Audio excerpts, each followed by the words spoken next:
છે પ્રભુને વિશ્વાસ આવ્યા વતના છે. છેલ્લાનું 5, મધ્ય 50, મધ્ય 41, મધ્ય 37. જીવનમાં કોઈ ધ્યેય નક્કી જોઈએ. મેં મારા જીવનનો ધ્યેય નક્કી કર્યો છે. મેં આગળ પાસે બેસ રાખ્યા, સૂત્રો જ રાખ્યા છે બસ. અનંત આધાર છોડીને, અનંત રાગ છોડીને, અનંત સમજણો છોડીને, અનંત સ્વભાવ છોડીને બસ તને એકને રાખવાનો. એ મારું સૂત્ર છે. હું જ્યારે જૂના મંદિરમાં હતો ત્યારે ત્યાં સૂત્ર લખ્યું હતું, કોઈ વ્યક્તિ પદાર્થ અને પ્રસંગ, કોઈ વ્યક્તિ પદાર્થ અને પ્રસંગ પ્રભુનો સંબંધ તોડાવી નાખે તો એ પાપરૂપ છે. ત્યાં સૂત્ર લખેલું. પપ્પાજી અંદર બેઠા હતા એટલે બધા રાજી થઈ ગયા. કોઈ વ્યક્તિ પદાર્થ કે પ્રસંગે જો પ્રભુનો સંબંધ તોડતો હોય તો એ મહાપાપ છે. મારું એ વાક્ય પહેલાનું કોઈ નક્કી કરી નાખ્યું છે જીવનનું ધ્યેય. પ્રભુ સાથેનો સંબંધ તો નહીં જ તૂટવો જોઈએ. માને કરીને નહીં, કામે કરીને નહીં, લોભે કરીને બી નહીં, સ્વાદે કરીને નહીં. કોઈ દોષ સ્વભાવ એવો ન હોવો જોઈએ. ભલે તમારા માન રહ્યું, ભલે તમને લાગી ગઈ બુલેટ, પણ એ માન સંબંધ તો રહી જાય, બુલેટ તો લાગવાની છે જ. રાજકોટમાં એક ભાઈને મેં જાણી જોઈને એની સેવા વધારે લખી. હું રાજકોટની ધરતીની વાત કરું છું. યોગી શતાબ્દી ભાઈએ સેવા નહીં આપેલી, મેં ડબલ લખી નાખી. પછી અંગત, પછી આ બધા અહીંયા બધા આવે ત્યાં બધા હોય જ. લોભની વૃત્તિ નડી જ. ભલે લડે, ભલે સેવા ન આપે એનો વાંધો નથી, પણ મારો વાંક છે એને ખબર પડવી જોઈએ. લોભ મને વર્ગ્યો છે, માન મને વર્ગ્યું છે, કામ મને વર્ગ્યો છે, સ્વાદ મને વર્ગ્યો છે, મને વર્ગ્યો છે બધું, સ્નેહ મને વર્ગ્યો છે. એને ખબર પડી જોઈએ. જેના ફળ સ્વરૂપે તમારો સંબંધ ન તૂટે. પછી ભાઈને કહ્યું, મારે તમારી જોડે બેસવું છે. એ ટાઈમ મળ્યો નહીં, રાજકોટ જવાયું તો બી મળ્યો નહીં, પછી બેસી શકાયું નહીં. હવે નિરાંતે બોલાવીશ.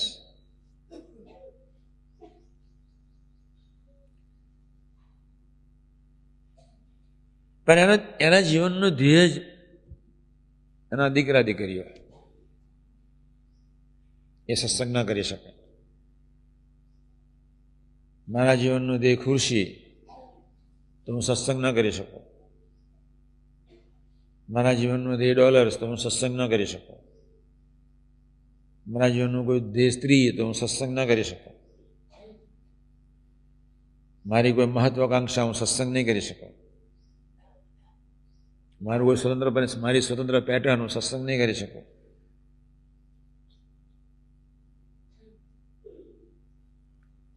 બીજા એક કુટુંબ, બે ભાઈઓની વાત કરી લો. બંને 1-1 કલાક ભજન કરે છે,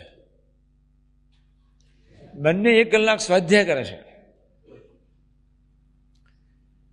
તમે જેટલા બેઠા છો એના કરતા વધારે સ્વાધ્યાય કરે છે. બેસી સમજી લો બધા જ.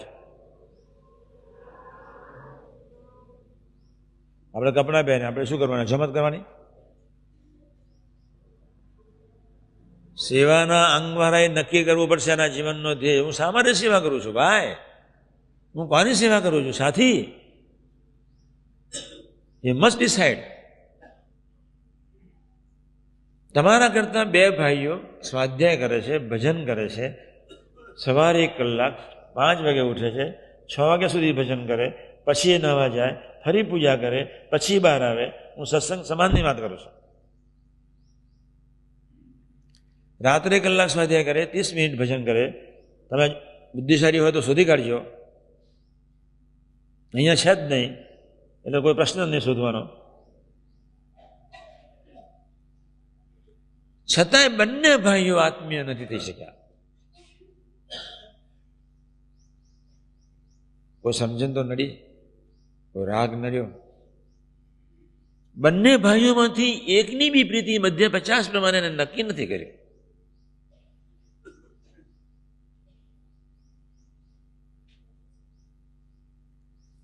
બંને ભાઈઓએ આટલું ભજન, વાંચન, કથા, વાર્તા બધું જ મારી કેસેટો તમે જેટલી નહીં સાંભળતા એથી વિશે એ સાંભળે.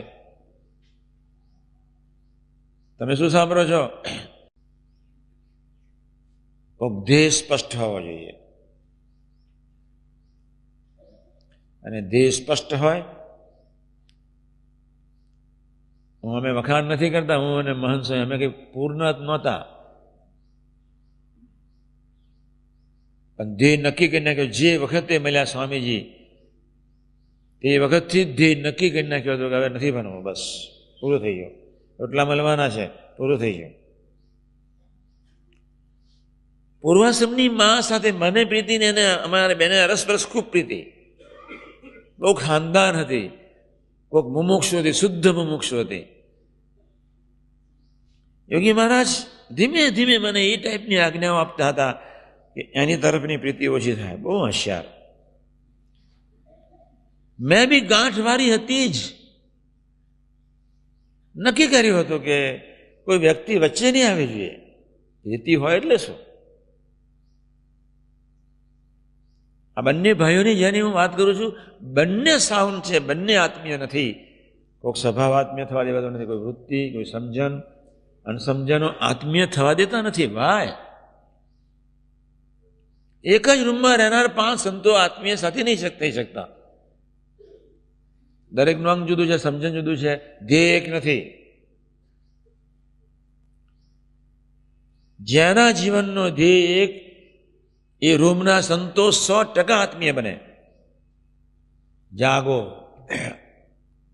નિંદ્રામાં છીએ, ઘોર સેવા એકલી ન ચાલે. નાક સેવા કરવી હોય તો મધ્ય 41 ને વ્યવસ્થિત સમજવું પડે. મધ્ય 41 ની સેવાના 5 ભાવના એટલે પ્યોર સમજણ છે. અહો ભાવે ધનભાગ ધનગડિયા, સેવા ક્યાંથી? એટલી સુંદર સમજણ આપી છે. બ્રહ્મભાવથી, ભગવત ભાવથી, ભગવત પ્રસન્નતાને અર્થે, બ્રહ્મની જ મૂર્તિ માનીને પોતાના જ આત્માના કલ્યાણને અર્થે રાગ ભાવે. મધ્ય 41 શું નથી લખ્યું, પણ નક્કી નથી કર્યું. કોઈ જીવનનું ધ્યેય નક્કી કરી નાખો. ડેરી પૂજારી છે, મન બુદ્ધિથી પાર કોઈ નિર્ણય નથી જીવવાનો. ત્યારે મન ખેંચી જાય ખબર નથી પડતી. ખેંચી જાય તો ખબર તો પડે ને કે હું નપાસ થયો છું. એટલે કોઈનો અભાવ તો ન લે. કોણ મગન તો અભાવની છે, કોણ મગન તો અંતરાયની છે, કોણ મગન તો બેની વચ્ચે આત્મીયતા નથી એટલે બળ મળતો નથી. કોઈ અંતરાય છે, કોઈ અભાવ છે, કોઈ આત્મીયતાની શોધ નથી. એટલે બધાએ નક્કી કરવાનું છે.